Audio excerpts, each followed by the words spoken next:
Okay students, तो आज हम स्टार्ट करते हैं डिटेल टॉपिक। इस शॉर्ट्स में मैंने हैंड रिटन वीडियोस अपलोड कर दिया है।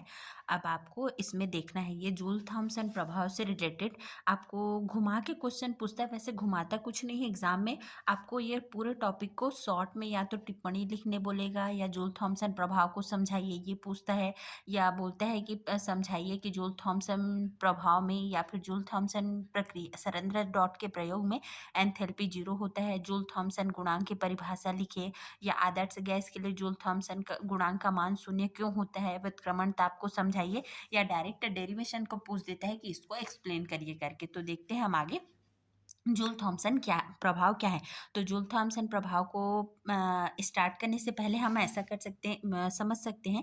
जब हम छोटे थे तो हम एक सिंपल एक एक्सपेरिमेंट करते हैं, या फिर हम सिंपल जब अपने मुंह से हवा खींचते हैं तो हवा हमें ठंडी लगती है। ओके, तो यही जूल थॉमसन प्रभाव है। इसमें क्या है, इसे आगे एक्सप्लेन करते हैं। जूल थॉमसन प्रभाव क्या है, इसमें है कि संपीड़ित वास्तविक गैसों को किसी सरंध्र डाट से होकर निर्वात या कम दाब के क्षेत्र में रुद्धोष्म प्रसार कराया जाए। रुद्धोष्म मतलब ना तो उष्मा को लेना है ना देना है, ठीक है। प्रसार कराया जाए तो अधिकांश गैस में इसके ताप में कमी आती है। यही जूल थॉमसन प्रभाव है। और इसमें रुद्धोष्म प्रसार, प्रसार का मतलब होता है फैलाना, ठीक है। रुद्धोष्म प्रसार कराया जाए तो ये ताप में कमी आती है। अब ये होता क्यों है, तो यहाँ क्या है, वास्तविक गैसों में ताप में यह कमी शीतलन इनके परमाणु या अणुओं के मध्य कार्यरत अंतराणुक आकर्षण बल के कारण होता है। गैस के प्रसार के दौरान गैस को उस आकर्षण बल के विरुद्ध कार्य करना पड़ता है, जो कि इसके आंतरिक ऊर्जा में क्या कर देता है, कमी कर देता है, उस पर व्यय होता है, परिणामतः ताप में कमी आती है, ठीक है। अब ये बहुत इंपॉर्टेंट टॉपिक है, क्योंकि आप लोग देखते होंगे कि गर्मी के दिनों में जो हम एसी चलाते हैं ना, एसी चलाते हैं तो उसमें क्या होता है, बाहर तो गर्म रहता है, पर जैसे ही हम एसी ऑन करते हैं वो टेम्परेचर कम हो जाता है। सेम आपने देखा होगा फ्रिज, फ्रिज क्या होता है, बाहर का टेम्परेचर भले ज़्यादा है पर हम उसमें जो भी सब्जी या सारे सामान जो स्टोर करके रखते हैं वो ठंडा रहता है। ओके, अब देखो यहाँ से क्या है कि ये एक रुद्धोष्म दीवार है, ठीक है। यहाँ पे जो ये लिखा है ना, ये क्या है, ये रुद्धोष्म दीवार है, मतलब यहाँ से ताप ना आ सकता है ना जा सकता है, रुद्धोष्म दीवार है। अब पहले गैस यहाँ तक था, ठीक है, यहाँ से यहाँ तक ये गैस था।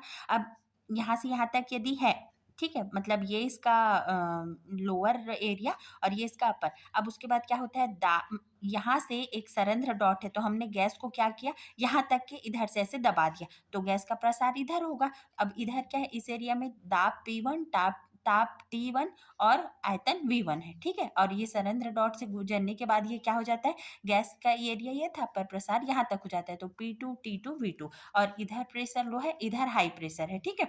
अब यहाँ से मान लो मैं ऐसे आपको एक्सप्लेन करूँ कि इधर ऐसे इतने अणु हैं, ठीक है। अब यहाँ से गुजरने के बाद थोड़े कम है, कम दाब के क्षेत्र में, पर इसको मतलब इसके घूमने के लिए तो एरिया ज़्यादा मिल जाएगा, तो ये क्या करेंगे, ज़्यादा गति करने लगेंगे, ठीक है, जिससे इसका अंतराण्विक बल का मान कम होगा और इससे इसके ताप में कमी आएगी, ठीक है। तो यहाँ तक है कि इसको सबसे पहले आपको इसको एक्सप्लेन करना है, जूल थॉमसन प्रभाव है क्या और इसका कारण क्या है और इसका डायग्राम, ठीक है। अब नेक्स्ट पेज देखते हैं। अब वही लिखा है जो मैंने अभी समझाया कि एक आदर्श गैस जिसका आयतन V1 है, दाब P1 T1, इसको आपको ना रटने की जरूरत नहीं है, डायरेक्ट आप डायग्राम में देखो, यहाँ से लिखा ही है, इसी को हमने एक्सप्लेन किया है। दाब P1, ताप T1, आयतन V1, उसके बाद प्रसार के बाद सरंध्र डॉट से गुजरने के बाद दाब P2, ताप T2 और ये P2 होता है, ठीक है। अब यहाँ से अब ये क्या है, रुद्धोष्म प्रक्रम है ना, उष्मारोधी होता है, तो यहाँ से क्या होगा, del Q is equal to 0 है ना। अब यहाँ से क्या होगा, बाईं ओर में जब हम कार्य करते हैं वो क्या होता है, पीडीवी होता है, कार्य क्या होता है, पीडीवी। तो यहाँ पे कार्य होगा W1 और यहाँ से V1 से 0 हो गया। अब ये V1 से 0 क्यों हुआ, यहाँ पे आयतन V है ना। अब यहाँ से आयतन V है, गैस का आयतन V है, और यदि हम इस पूरे गैस को उधर पास कर देंगे तो आयतन क्या हो जाएगा, 0 हो जाएगा। इसीलिए यहाँ पे क्या लिखा गया है, आयतन V1 से 0 हुआ है, इसको लिमिट पढ़ा जाता है ना, V1 से 0। इसका आयतन पहले V1 था जो कि 0 हो गया। अब उसके बाद दाब क्या है, P1, और आयतन में परिवर्तन हो रहा है ना, इसलिए यहाँ dV लिखा है। अब ये दाब तो P1 है और यहाँ से V1 से 0 और ये V, इसका समाकलन किए तो आएगा V, और यहाँ से 0 और V1, तो पहले ये लिमिट लगाते हैं, तो यहाँ से 0 और V का मान V1 हो, V का मान यहाँ 0 रखिए, 0 माइनस V1, तो यहाँ से ये क्या हो जाएगा, W1 का मान माइनस P1 V1। ओके, अब यहाँ से क्या होगा, दाईं ओर के क्षेत्र में किया गया कार्य, तो डब्ल्यू टी बराबर क्या होगा, 0 to V2, मतलब पहले ये सरंध्र डॉट से नहीं गुजारे थे तो इधर कुछ नहीं था, है ना। तो उसके बाद इसका जो आयतन है, गैस का आयतन है ना, आयतन का सिंपल मीनिंग अमाउंट आप समझ सकते हो, तो वो क्या है, 0 से V2 हुआ, P2dV। अब यहाँ से दाब को P2 लिखे, और सेम यही जो हमने यहाँ पे V का किया है ना, V1 to 0 है, तो यहाँ से क्या हो गया, 0 to V2। उसके बाद फिर वही V2 minus 0 is equal to, यहाँ से क्या आ जाएगा, P2V2।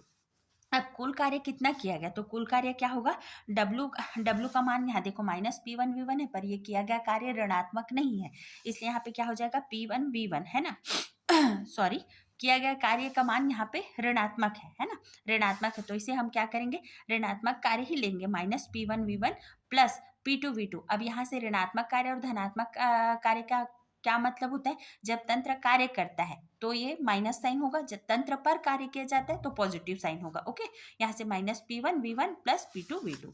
अब देखते हैं आगे, उष्मागतिकी का प्रथम नियम क्या कहलाता है, ये इसको आप वर्ड्स में भी समझ सकते हो, तंत्र को दी गई उष्मा का मान तंत्र की आंतरिक ऊर्जा में परिवर्तन और किए गए कार्य के बराबर होता है। तो ये तो उष्मारोधी प्रक्रम है, ना उष्मा आ रहा है ना जा रहा है, तो यहाँ पे 0 हो जाएगा, is equal to del U plus V, ये आंतरिक ऊर्जा में परिवर्तन है, ठीक है। अब ये डेल U का मान क्या होगा, U2 माइनस U1, है ना, और यहाँ से माइनस साइन ये कैसे आया, यदि मैं ये ऐसे भी लिख सकते हो आप इसको, डेल यू कर दिया और यहाँ से ये डब्लू इधर आया, तो ये -W। ओके, यहाँ से ऐसे हो जाएगा, ये इधर गया है, राइट साइड में गया है। अब उसके बाद यहाँ से -W का मान उधर से क्या होगा, -P1V1 प्लस P2V2।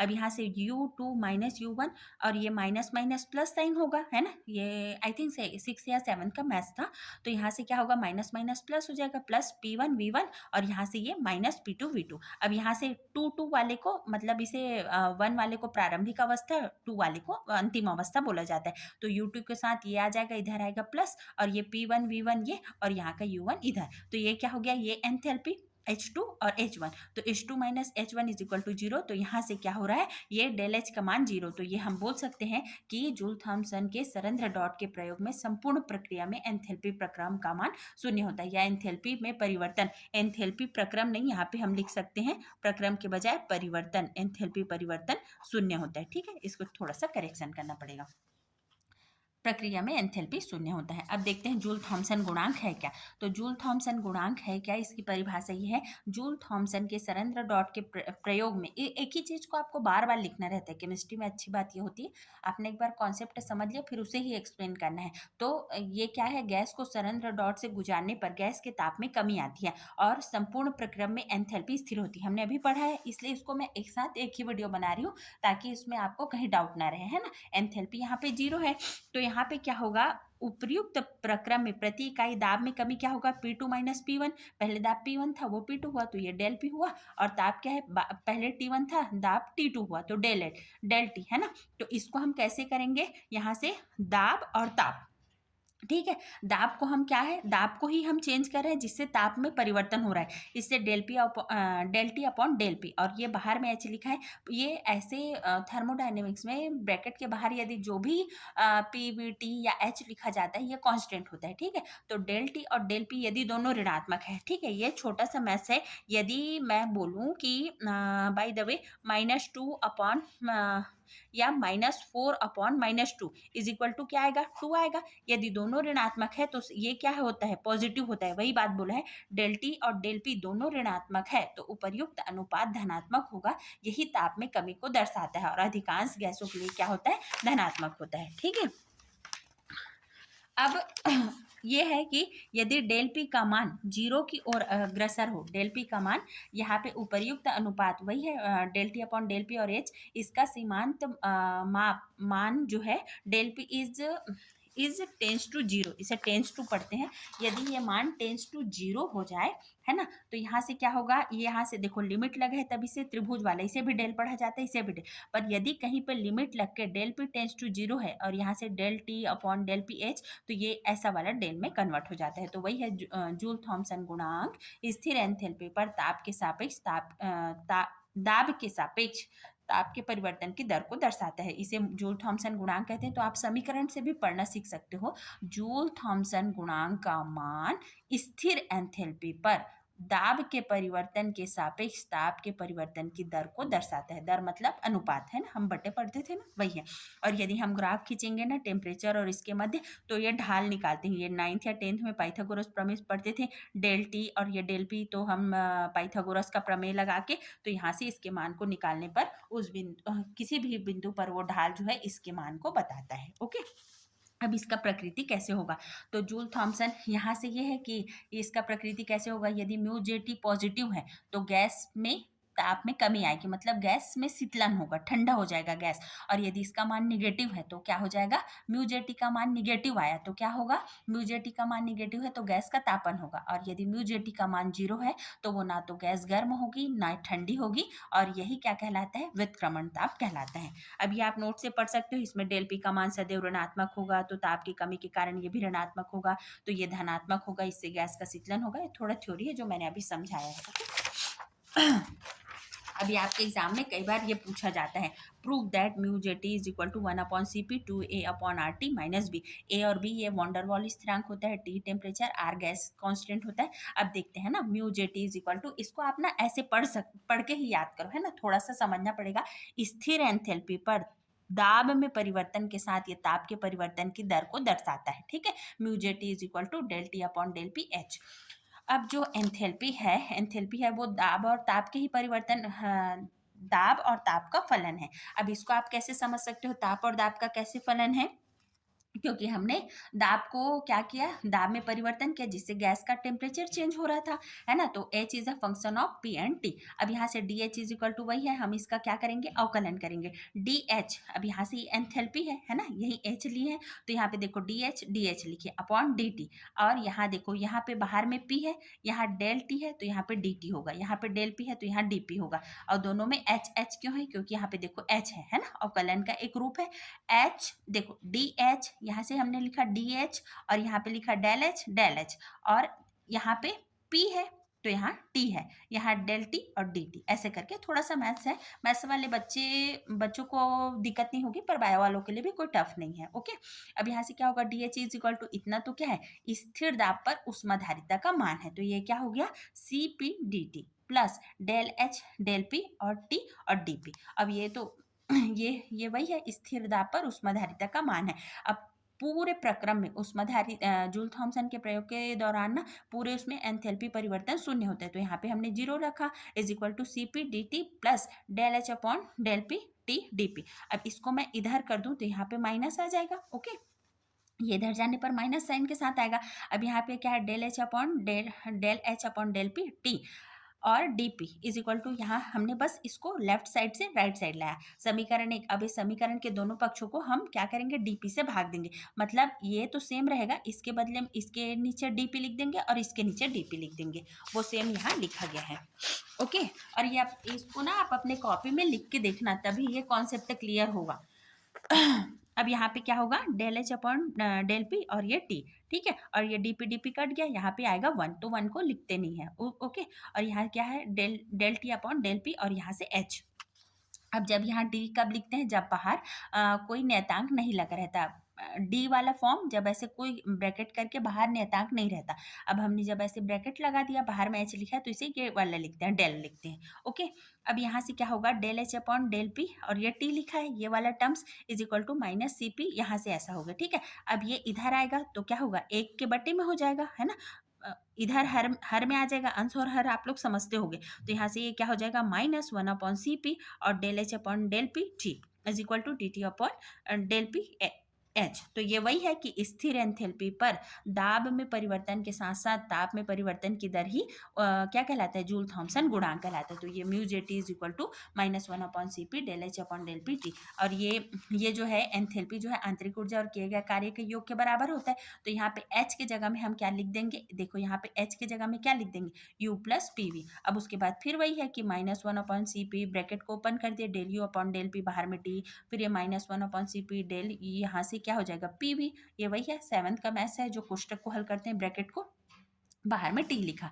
अब ये क्या है, DU अपॉन P, बाहर में T, इज इक्वल टू, ये क्या हो जाएगा, इसे हम ऐसा भी लिख सकते हैं कि यदि मैं इसको ऐसा लिखूं, मतलब डेल वी से गुणा कर दिया और डेल वी से भाग दे दी, यदि ए और ये दोनों कट गया है ना, यहाँ से ये कट गया और ये कट गया, तो फिर तो del U upon del P is equal to T ये आ जाएगा। तो यहाँ पे इस टर्म के जगह में मैं क्या लिखूंगी, -1 upon C P D U upon D V T, और डी वी अपॉन टी ये यहाँ से माइनस इज इक्वल टू ये सेम टर्म्स लिखा है ना। अब यहाँ से क्या है, ये थोड़ा सा कॉन्सेप्ट है, यदि ये पॉजिटिव है और ये निगेटिव है तो प्रथम पद क्या होगा, पॉजिटिव होगा। सपोज ये माइनस है ना, और यहाँ से इसका मान है x और इसका मान है -y, तो ये दोनों का मान क्या आ जाएगा, xy आ जाएगा, xy आएगा कि नहीं, जो पॉजिटिव होगा। ठीक, उसी को बोल रहा है कि यदि ये निगेटिव है, यदि सॉरी ये पॉजिटिव है ये निगेटिव है, तो ये पूरा प्रथम पद, इतना पूरा प्रथम पद क्या कहलाएगा, पॉजिटिव हो जाएगा। ओके, अब ये पॉजिटिव है तो दूसरा पद, ये द्वितीय पद भी जब पॉजिटिव होगा तो यहाँ से क्या होगा, म्यूजेटी पॉजिटिव होगा, जिससे ये शीतलन होगा, और द्वितीय पद का मान ज्यादा है, यदि इसका मान ज्यादा है तो ये निगेटिव होगा, जिससे गैस का तापन होगा, और दोनों का मान बराबर है ना, दोनों का मान बराबर है, तो यहाँ से क्या हो जाएगा, इसका मान 0 हो जाएगा। ठीक है, अब आदर्श गैस के लिए क्या है, ये भी आपके एग्जाम में एक बार पूछा गया था कि इसको प्रूफ करिए 0 होता है करके, del E upon del V T, और यहाँ से वही है कि आदर्श गैस उस सारे नियमों का पालन करते हैं, इनमें आयतन और ताप दाब में कोई परिवर्तन नहीं होता, तो यहाँ पे इनका मान 0 होगा, तो पी वी का स्थिरांक होगा, तो यहाँ से म्यू जे टी का मान 0 होता है, और आदर्श गैस के लिए जूल थॉमसन गुणांक का मान 0 होता है। ठीक है, और वॉन्डरवाल गैसों के लिए क्या होगा, mu J T is equal to 1 upon C P और 2a RT माइनस बी। अब यहाँ से क्या हो जाएगा, उच्च ताप पर यदि इसका मान बी से क्या है, छोटा है, सपोज इसका मान 3 है और इसका मान 5 है, तो यहाँ से क्या आएगा, -2 आएगा, तो ये जो म्यू जे टी है ये निगेटिव है, तो यहाँ से क्या होगा, ये गैस का शीतलन होगा। ठीक है, ये पहला कंडीशन है। अब दूसरा कंडीशन क्या है कि यदि इसका मान ज़्यादा है, 2a अपॉन आर टी का मान ज़्यादा है बी से, यदि इसका मान 5 है और इसका मान 1 है, तो इसका मान +4 आया कि नहीं आया, +4 आया, तो यहाँ से क्या हो जाएगा, इससे गैस का तापन होगा जब म्यूजेटी पॉजिटिव होगा तब। ये मैंने आपको ऐसी एग्जाम्पल के लिए समझाया है, इसको एग्जाम में लिखने की जरूरत नहीं है। ठीक है, अब व्युत्क्रमण ताप क्या है, तो व्युत्क्रमण ताप वह ताप जिस पर गैसों के जूल थॉमसन प्रसार करने पर गैस के ताप में कोई परिवर्तन दृश्य नहीं होता है, व्युत्क्रमण ताप कहलाता है। बार बार वही है कि गैस को हम सरेंद्र डॉट से गुजारेंगे तो गैस के ताप में कमी आती है, तो एक बार वो शीतलन होगा, एक बार कोई चेंजेस नहीं होता, उसी को ही लिखना है। ठीक है, अब देखो यहाँ से क्या है, mu J T is equal to del T. अब इसको भी आपको पढ़ना है, स्थिर एंथैल्पी पर दाब में परिवर्तन के साथ ये ताप में परिवर्तन की दर का अनुपात ही क्या कहलाता है, जो जूल थॉमसन गुणांक कहलाता है, और यहाँ से -1 upon C P del H upon del P T, ये हमने प्रूव किया है। ओके, अब यहाँ से क्या है, del H upon del P T is equal to -t, ये आपको याद कर लेना है। Okay, del V upon T और बाहर में p + v कर दिया। अब यहाँ से क्या है, म्यू जे टी का मान कब होगा, 0 कब होगा, आदर्श गैस के लिए, तो यहाँ से -1 अपॉन सी पी और -t del V upon del T p + v लिख दिया। ओके, अब मतलब इसका मान ही -t इतना है, तो यहाँ पे क्या करूँगी मैं, इसका मान को इतना -1 अपॉन सी पी करके माइनस यहाँ से रख दिया। अब यहाँ से क्या हो जाएगा, माइनस माइनस दोनों प्लस हो जाएगा, तो यहाँ से जो टेम्परेचर है इसे इन्वर्स टेम्परेचर, मतलब इन्वर्स टेम्परेचर का मतलब क्या है, व्युत्क्रमण ताप, तो ये माइनस साइन माइनस प्लस हो गया यहाँ पे, और ये प्लस इधर हो जाएगा। ओके, अब व्युत्क्रमण ताप है, अब यहाँ से 0 बराबर v अपॉन सी पी, ये v से गुणा और भाग किया है। ओके, यहाँ से v को उभयनिष्ठ निकालेंगे, गुणा भाग करें उभयनिष्ठ, यदि मैंने v को उभयनिष्ठ निकाल लिया तो यहाँ पे v अपॉन में आ जाएगा और यहाँ से 1 बचेगा, v upon C P T I 1 upon v, और यहाँ से ऐसा किए तो यहाँ से ये क्या हो जाएगा, टी आई का मान इतना हो जाएगा, T I is equal to, इसका मान इतना नहीं होगा, T I is equal to 1 upon 1v del V upon del T, बाहर में भी ये अल्फा आई कहलाता है। ठीक है, और यहाँ से mu J T 1 upon C P 2a upon R T minus B, इसको आपको वॉन्डरवाल नियतांक के मान को याद कर लेना, 1 upon C P 2a upon R T minus B. अब यहाँ से क्या हो जाएगा, इसका मान तो 0 होता है, तो 1 अपॉन सी पी, और यहाँ से ये आई को इन्वर्स टेम्परेचर, और यहाँ से इसको यदि हम इधर कर लिए तो 0 आ जाएगा, 2a upon R T is equal to B, तो यही व्युत्क्रमण ताप का व्यंजक है। थोड़ा सा मैथ्स है, आपको डिटेल में इसको लिख के देखना है 3 से 4 बार, तभी, वरना एग्जाम में मिस्टेक होना तय ही है, तो आप अच्छे से प्रैक्टिस करो और इसमें कोई डाउट ना हो। Thank you.